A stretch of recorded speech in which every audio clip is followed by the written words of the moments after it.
가나안 땅에 들어가서 이스라엘 백성들은 구별된 하나님의 백성들로 살아야 했습니다. 오늘 신명기 21장은 먼저 이스라엘 백성들 가운데 어떤 죄도 용납하거나 가까이 두지 말 것에 대한 말씀이 이어집니다. 1절에서 9절은 이스라엘 백성들 주위에서 사체가 발견될 경우 어떻게 처리할지 알려주시는 규례입니다. 만약에 어떤 사람이 죽어 시체로 발견되는 일이 벌어졌는데 살인을 저지른 가해자가 누군지 도무지 밝혀지지가 않아요. 이 경우에 그 주위에 가장 가까운 성읍의 장로들이 흠없는 암송아지를 취하여 그것을 정결한 골짜기에 데리고 가서 죽여야 한다는 것입니다. 이렇게 짐승을 죽임으로 이스라엘 백성들은 먼저 무고한 생명이 죽은 것에 대한 책임을 지게 됩니다. 또한 이렇게 짐승을 죽임으로 이스라엘 백성들은 사람에게 폭력을 행하고 그 생명을 죽이는 악한 문화를 쉽게 받아들이지 않게 되는 것입니다. 이렇게 하나님은 이스라엘 백성들로 하여금 자신들의 삶의 터전에서 죄의 영향력이 커지는 것을 용납치 않으셨습니다. 백성들 사이에서 죄가 자연스러운 문화로 자리 잡지 않도록 하신 것이지요. 여러분, 요즘은요, 너무 잔인한 장면이 난무하는 영화, 폭력적이고 엽기적인 그런 볼 것들이 우리 주위에 난무하는 시대를 우리가 살고 있어요. 이때 오늘 말씀이 우리에게도 중요한 의미가 있다 싶습니다. 악한 문화를 멀리하고 경계해야 합니다. 죄된 문화를 가까이 두지 말아야 합니다. 그것을 즐기며 그 안에 빠지는 것은 우리에게 매우 유해합니다. 이것을 기억하십시다. 10절에서 17절에는 두 개의 규례가 나오는데 하나는 적군과 싸워 승리한 후에 포로가 된 여자를 아내로 삼는 규례와 장자권 상속에 대한 규례입니다. 이스라엘 백성들이 가나안을 제외한 지역으로 전쟁에 나가 적군을 물리치면 그 땅 남자들은 죽이고 부녀자와 아이들 그리고 가축은 자신의 소유로 삼을 수 있었습니다. 그런데 이때 포로가 된 여자를 아내로 맞이할 경우가 생기면 어떻게 해야 하는지 말씀을 주시는 겁니다. 먼저 이스라엘 남자는 여자 포로의 머리를 밀고 손톱을 깎게 하고 옷을 다시 입혀야 합니다. 그 여인의 모든 정체성이 이전과는 완전히 달라졌음을 의미하는 예식과 같은 것이겠지요. 그리고는 한 달 동안 그 여인으로 하여금 부모를 위해 애곡할 기간을 줍니다. 그리고 나서 아내로 삼으라는 것입니다. 여기까지는 지금 시대를 사는 우리가 그나마 이해할 만해요. 그런데 이어지는 본문 14절에는 우리의 마음을 어렵게 만드는 말씀이 이어집니다. 그것이 이스라엘 백성이 여자 포로를 아내로 삼았다가 그녀를 기뻐하지 않고 다시 버리게 될 경우 말씀이 이렇게 이어지는 것입니다. 아니, 아내를 삼았다가 다시 내치게 될 경우 이스라엘 남자들은 그녀를 포로 혹은 종으로 여기지 말라라고 하세요. 이것이 지금 이 시대를 살고 있는 우리가 읽기에는 좀 말도 안 되는 규정일 수 있겠습니다. 아니, 어떻게 하나님의 백성이 한 여자를 이렇게 놀이개감으로 아내로 취했다가 버릴 수도 있고, 어떻게 하나님이 이걸 허용하시는 듯한 규례를 주시는 거지? 이런 질문이 들 수 있겠습니다. 여러분들에게 완전히 만족할 만한 답변은 드릴 수 없겠지만 저는 이 규례가 이스라엘 백성들의 악함과 연약함에 대하여 알고 계신 하나님이 포로가 된 한 여인을 그 악함에서부터 보호하기 위한 안정장치와 같은 규례라고 생각이 듭니다. 포로로 데려와 아내를 삼았던 그 여인을 내칠 때 포로처럼 대하지 말아라 라고 하시는 거지요. 장자의 상속권에 대한 규례도 그 안에 약자를 향한 하나님의 배려가 묻어납니다. 한 남자가 두 여인을 아내로 삼았는데 한 여인은 사랑하고 한 여인은 덜 사랑해요. 그런데 그 두 여인이 각각 임신하여 아들을 낳게 된 것입니다. 그때 덜 사랑하는 여인이라도 그녀가 아이를 먼저 낳았으면 그 아이가 바로 장자권을 갖게 된다라고 하시는 겁니다. 이것도 보호 규례인 거예요. 이스라엘은 철저하게 부모의 권위가 절대적인 공동체였습니다. 부모의 말을 자녀가 순종하지 않는 것은 가정의 수치가 되고 뿐만 아니라 그 지역 마을 공동체 전체의 수치가 되었습니다. 18절에서 21절은 패역한 자녀에 대하여 공동체 전체가 돌로 그를 쳐 죽일 수 있다는 규례가 이어집니다. 이 규례를 보면서 여러분과 함께 한 가지 말씀을 떠올리고 싶습니다. 그것은 신약 누가복음 15장에 등장하는 돌아온 탕자 이야기예요. 아버지 재산을 탕진하고 염치 없이 돌아오는 둘째 아들 아시죠? 그 아들은 신명기 21장의 규례대로 하면 큰 위기에 봉착해 있던 것입니다.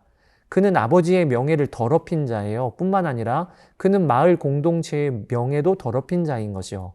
그러니까 돌아오는 그를 마을 공동체원이 먼저 발견했다. 그러면 누구라도 그에게 돌을 던져 죽일 수 있었습니다. 이것을 알고 있었던 아버지, 그 아버지가 취한 행동은 패역한 아들에게 먼저 달려가서 그를 와락 끌어하는 거죠. 여러분, 이것이 어떠한 행동인지를 신명기 21장의 규례에 비추어 우리가 해석할 필요가 있습니다. 아버지는요, 단지 반가운 마음으로 아들에게 달려간 거 아니에요. 아버지는 율법대로 하면 돌에 맞아 죽을 아들에게 달려와서 그를 자신의 몸으로 와락 덮어버린 것입니다. 아들로 인하여 아버지의 명예가 완전히 더럽혀진 거예요. 그리고 아들을 죽음에서 건지게 된 것입니다. 아버지의 보호 아래서 아들의 생명이 보존된 것입니다. 사랑하는 여러분, 그러니까 돌아온 탕자 이야기의 아버지는 그냥 사랑하신 것이 아니라 자신을 내어주시는 십자가의 사랑을 하셨음을 오늘 신명기 21장을 통해 우리가 보게 되는 거지요. 하나님은 죽을 죄를 지은 어떤 사람을 나무에 달아 죽일 경우에 그를 밤이 새도록 나무에 달아두지 말고 그날에 나무에서 내려 장사시키라고 하십니다. 나무에 매다는 사형 형벌은 가능하지만 그에 더 나아가 잔인하게 시체를 놔두는 것은 허용하지 않는다는 것입니다. 그러면서 하신 말씀이 제 시선을 사로잡습니다. 23절에 나무에 달린 자는 하나님께 저주를 받았습니다. 여러분, 이 말씀을 주목해 보세요. 나무에 달린 자는 하나님께 저주를 받았습니다. 이 말씀은 우리 주 예수 그리스도의 십자가가 정확히 무엇인지 이해하는 데 중요한 말씀이 됩니다. 예수 그리스도는 십자가라는 나무에 달리셨어요. 그러므로 십자가는 무엇인가? 하나님이 아들 예수 그리스도에게 저주를 내리신 곳이 십자가입니다. 하나님은 죽음의 저주, 죄에 따른 하나님의 무서운 진노를 십자가에서 예수님에게 쏟아 부으셨습니다. 그러므로 우리에게는 더 이상 저주가 사라졌습니다. 이 은혜를 우리가 받았으니 어찌 하나님을 온 마음과 생명을 다해 찬양하고 섬기지 않을 수 있겠습니까? 오늘도 나무에 달려 저주받으신 예수 그리스도, 내가 받을 저주를 다 가져가신 예수 그리스도 의지해서 하루를 삽시다. 자, 이제 신명기 21장 함께 읽어보겠습니다. 제 21장.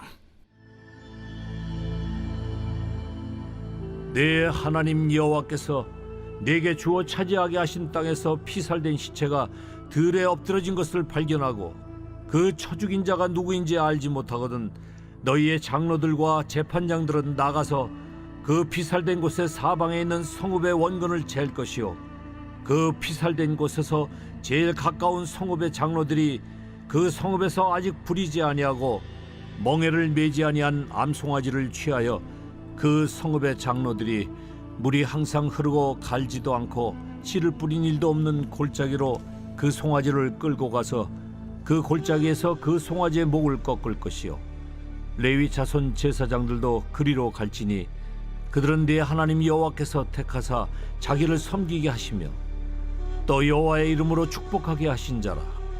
모든 소송과 모든 투쟁이 그들의 말대로 판결될 것이니라.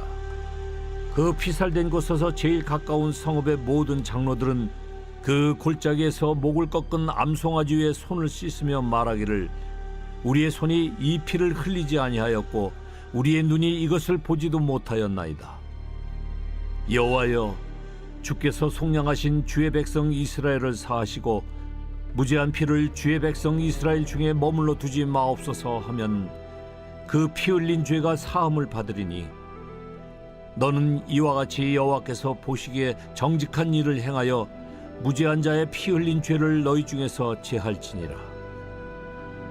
내가 나가서 적군과 싸울 때에 내 하나님 여호와께서 그들을 내 손에 넘기심으로 내가 그들을 사로잡은 후에 내가 만일 그 포로 중에 아리따운 여자를 보고 그에게 연연하여 아내를 삼고자 하거든 그를 네 집으로 데려갈 것이요 그는 그 머리를 밀고 손톱을 베고 또 포로의 의복을 벗고 네 집에 살며 그 부모를 위하여 한 달 동안 애곡한 후에 내가 그에게로 들어가서 그의 남편이 되고 그는 네 아내가 될 것이요 그 후에 내가 그를 기뻐하지 아니하거든 그의 마음대로 가게 하고 결코 돈을 받고 팔지 말지라 내가 그를 욕보였은즉 종으로 여기지 말지니라.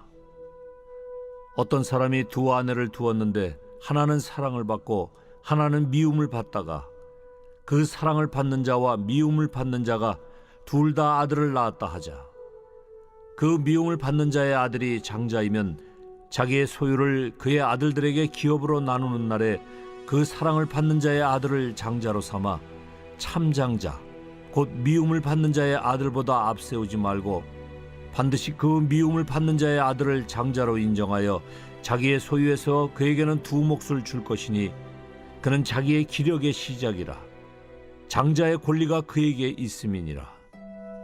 사람에게 완악하고 패역한 아들이 있어 그의 아버지의 말이나 그 어머니의 말을 순종하지 아니하고 부모가 징계하여도 순종하지 아니하거든 그의 부모가 그를 끌고 성문에 이르러 그 성읍 장로들에게 나아가서 그 성읍 장로들에게 말하기를 우리의 이 자식은 완악하고 패역하여 우리 말을 듣지 아니하고 방탕하며 술에 잠긴 자라 하면 그 성읍의 모든 사람들이 그를 돌로 쳐 죽일지니 이같이 내가 너희 중에서 악을 제하라.